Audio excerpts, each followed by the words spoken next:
नमस्कार दोस्तों, आपका स्वागत है। आज जो हम कहानी देखने वाले हैं दोस्तों, वो एक सच्ची कहानी है। ये सिल्वी नाम के एक महिला की कहानी है। वो ये कहती है कि 2012 की ये घटना है। वो अपने कार से जा रही थी और जाते समय उसका जो कंट्रोल था अपने कार से कुछ बात हुई और उसका कंट्रोल खो गई वो। और ज़ोर से उसकी जो गाड़ी थी वो एक ज़ोर से पैर को टकरा गई। उसके बाद सिल्वी हमसे ये कहती है कि उसको बहुत ही ज़्यादा चोट आई थी और उसने अपना सीट बेल्ट भी नहीं पहना था। उसका जो सर है वो आगे ज़ोर से ऐसे टकरा गया था और बहुत ज़्यादा खून आ रहा था। सिल्वी ये कहती है कि बाद में मैं बेहोश हो गई, मुझे कुछ भी पता नहीं चला कि आखिर मेरे साथ क्या हो रहा है। और उसके बाद वो ये कहती है कि उसकी जो आत्मा थी वो अपने शरीर से ऊपर ही ऊपर जा रही थी। सिल्वी ये कहती है कि कुछ पल पहले मैं बहुत ज़्यादा डर गई थी, लेकिन अगले ही पल मुझे बहुत ही ज़्यादा शांति महसूस हो रही थी। मुझे बहुत ज़्यादा अच्छा लग रहा था उस पल में। वो ये कहते हैं कि ऐसे ही हम कहीं पे उड़ कर चले जाए तो कितना अच्छा लगता है, इस तरीके से उसका अनुभव हो रहा था। उसके बाद वो ये कहती है कि एक बादलों की दुनिया में उसने अपने आप को जाते हुए देखा और वहाँ पर उसको बहुत ही ज़्यादा खुशी हुई। वहाँ पर बहुत ही ज़्यादा समाधान था, वहाँ पर दुख लगने जैसा कुछ भी नहीं था। वो हमसे ये कहती है कि एक अकेला इंसान इस तरीके से कहीं पर चला जाए तो उसको डर लगेगा, लेकिन वहाँ पर डरने जैसी कोई भी बात नहीं थी। वहाँ पर मैं पूरी तरीके से महफूज थी। और उसके बाद सिल्वी हमसे ये कहती है कि एक परम शक्ति जो वहाँ पर उसको दिख नहीं रही थी, लेकिन उसने पूरी कायनात बनाई थी, ऐसी परम शक्ति ने उसके मन में कुछ इस तरीके से विचार डाले कि मेरा जो प्यार है तुम्हारे प्रति वो हमेशा वैसा ही रहेगा, लेकिन अपने जीवन को तुम अच्छे से जी रही हो क्या? तुम्हारे पास ऐसा कुछ है जो तुम मुझे बता सको कि जहाँ पर तुमने किसी के लिए कुछ अच्छा किया हो? और सिल्वी ये कहती है कि मेरे जीवन के जो भी अच्छे बुरे कर्म थे वो मुझे वहाँ पर दिखाने की कोशिश करी।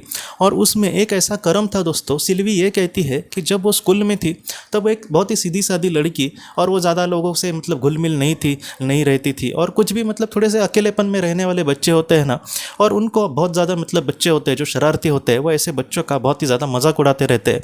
और सिल्वी हमेशा उसका मजाक उड़ाती रहती थी। उसकी कुछ बुक वगैरह लेकर उसको छुपा दिया, बाद में वो ढूंढती थी तो उसको देती नहीं थी, वो रोने लगती थी तब देती थी। तो इस तरीके से बहुत बार सिल्वी ने उसको इस तरीके से रुलाया था। और वो जो बच्ची थी वो एकदम अकेलेपन में रहती थी और वो बेचारी कुछ भी नहीं उसके साथ झगड़ती थी, वो बस रोती ही रहती थी। और सिल्वी को ये बात पता चली एक सीधे सादी लड़की के साथ तुमने ऐसा वर्ताव आखिर क्यों किया? तुम्हें उसको मदद करने की चाहिए ज़रूरत थी। वहाँ पर तुम एक अच्छी उसकी फ्रेंड हो सकती थी, एक सहेली हो सकती थी। भले तुम उसकी अच्छी सहेली ना हो या फिर उसको कोई भी मदद ना करो, लेकिन तुमने उसके साथ जो बर्ताव किया वो कितना बुरा था। तो इन सारी चीज़ों का सिल्वी को बहुत ही ज़्यादा बुरा लग रहा था। सिल्वी ये कहती है कि मैंने ऐसे बहुत सारे लोगों को अपने जीवन में दुख दिया, लेकिन वहाँ पर मुझे एक ही चीज़ वहाँ पर हाईलाइट करके दिखाई गई। और सिल्वी ये कहती है कि मुझे बहुत ही ज़्यादा बुरा लग रहा था, वो बस एक उदाहरण के तौर पर मुझे दिखाया गया, लेकिन मुझे पूरे तरीके से पता चल रहा था कि मैं अपने जीवन में मैंने ज़्यादा कुछ भी अच्छा नहीं किया था। मैंने अपने जीवन में जो भी मुझे रुतबा चाहिए था, जो भी चाहिए थी चीज़ें, वो सारी चीज़ें मुझे ईश्वर की कृपा से मिली थी। इसलिए मुझे किसी चीज़ की कीमत भी नहीं रहती थी। मुझे सब कुछ मिला और लोग पीछे रहे तो मुझे कुछ भी नहीं लगता था। मुझे यही लगता था कि मैं तो कितनी मेहनती हूँ और मेरे ऊपर कहीं ना कहीं भगवान का अच्छा ये है, आशीर्वाद है, इसलिए मैं सब कुछ पा रही हूँ।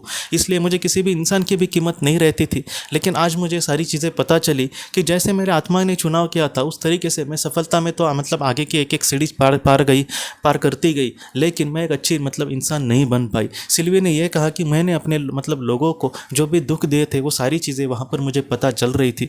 और उस परम शक्ति ने यह कहा कि तुम्हारे पास ऐसा कुछ आखिर है क्या जो तुम मुझे दिखा सकती हो, जो तुमने अच्छे कर्म किए हैं? सिल्वी के पास उसका कोई भी जवाब नहीं था। उसके बाद उस परम शक्ति ने यह कहा कि तुम ज़रा भी दुखी मत होना, तुम जितनी अभी बुरी हो उससे बहुत ज़्यादा अच्छी बन सकती हो, लेकिन उसके लिए तुम अच्छे से कर्म करना। तुम्हें एक फिर से मौका दिया जा रहा है, तुम फिर से पृथ्वी पर लौट आओ और वहाँ पर एक अच्छा साबित अपने आप को करने की कोशिश करो। सिल्वी ये कहती है कि वहाँ पर जो अनुभव हो रहा था उसके लिए फिर से पृथ्वी पर जाना ये मुझे अच्छा नहीं लग रहा था, लेकिन मुझे ये भी महत्वपूर्ण लग रहा था कि मैं एक अच्छे इंसान बनूं, क्योंकि अपने जीवन में मैंने लोगों को ज़्यादातर दुख ही दिए थे। जिन लोगों ने मेरी कदर किया मैंने उनको भी सिर्फ और सिर्फ दुख दिए थे। इसलिए जितना हो सके वो ये कहने लगी कि मैं फिर से पृथ्वी पर जाकर अच्छे से कर्म करूँगी, ये मैंने वहाँ पर सोचा। और उस परम शक्ति को भी उसने कहा कि हाँ मैं अच्छे से कर्म करूँगी। और उसके बाद उस परम शक्ति ने उसको फिर से पृथ्वी पर भेजा। दोस्तों, सिल्वी ये कहती है कि पृथ्वी पर आने के बाद कुछ लोगों ने उसको अस्पताल में लेकर गए, क्योंकि उसका जो गाड़ी थी वो पेड़ को टकरा गई थी। और उसके बाद वो ये कहते हैं कि कुछ समय के बाद वो ठीक हो गई और उसके बाद वो लोगों से प्यार से बात करने लगी, लोगों को मदद करने लगी। जिस लड़की के साथ उसने बुरा बर्ताव किया, उसने कहीं से उसका नंबर लेकर उसको जाकर वो खुद मिली, उससे गले लगा उसको और उसको दिल से सॉरी बोला, उसका हाथ अपने हाथ में लेकर, और उसको कहा कि मुझे सच में बहुत ही ज़्यादा बुरा लग रहा है, आई एम रियली सॉरी। और उस लड़की ने भी उसको मतलब हग किया दोस्तों, उसको गले लगाया, और उसने भी कहा कि मत चिंता करो, बचपन में मतलब हम करते हैं ऐसे। लेकिन आज सिल्वी जितना हो सके लोगों को खुशियाँ देने की कोशिश कर रही है। वो ये कहती है कि मैं मतलब जब मुझे छुट्टी वगैरह होती है संडे को, तो मैं मतलब अनाथ आश्रम में जाके बच्चों को पढ़ाने की कोशिश करती हूँ, उनको कुछ चॉकलेट्स वगैरह देने की कोशिश करती हूँ। तो ये जो सारी चीज़ें हैं, मतलब सिल्वी ये कहती है कि पहले मैंने मतलब जो भी अच्छी नहीं मैं कर्म कर सकती थी, आज उससे भी ज़्यादा मैं अच्छा कर्म करने की कोशिश कर रही हूँ। और एक अच्छी आत्मा की यही निशानी है दोस्तों, एक अच्छा इंसान की। जो एक अच्छा इंसान होता है उसके हाथों से हो सकता है कि बहुत कुछ बुरा हो। एक अच्छा इंसान मतलब एक संत जैसा तो डायरेक्टली नहीं हो सकता, लेकिन जब उसको पता चले कि हाँ ये मेरी गलती थी, तब उस गलती को वो फिर से नहीं दोहराता और उससे भी ज़्यादा कुछ अच्छे करने की कोशिश करता है दोस्तों। तो ये सिल्वी की कहानी जो है वो मुझे लगता है कि किसी एक महिला की कहानी है ऐसे हमें नहीं देखना होगा, ये मेरी ही कहानी हो सकती है।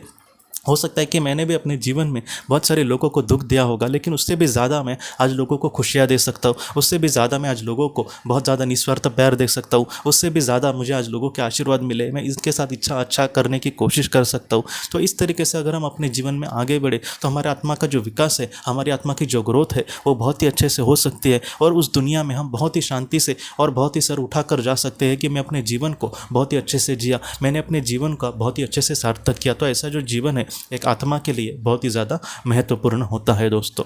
तो दोस्तों हम अपने अगले वीडियो में मिलते हैं। आप अपना अपने परिवार का ख्याल रखना। आपका बहुत बहुत धन्यवाद।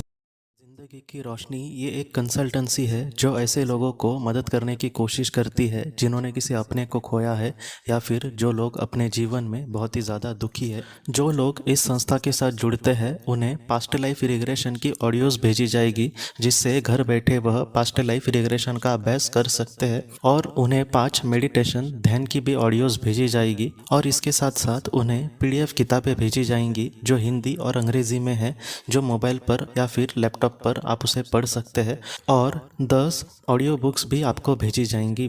तो दोस्तों अगर आप इस संस्था के साथ जुड़ना चाहते हैं तो कृपया इस नंबर पे व्हाट्सएप मैसेज करें। आपका बहुत बहुत धन्यवाद।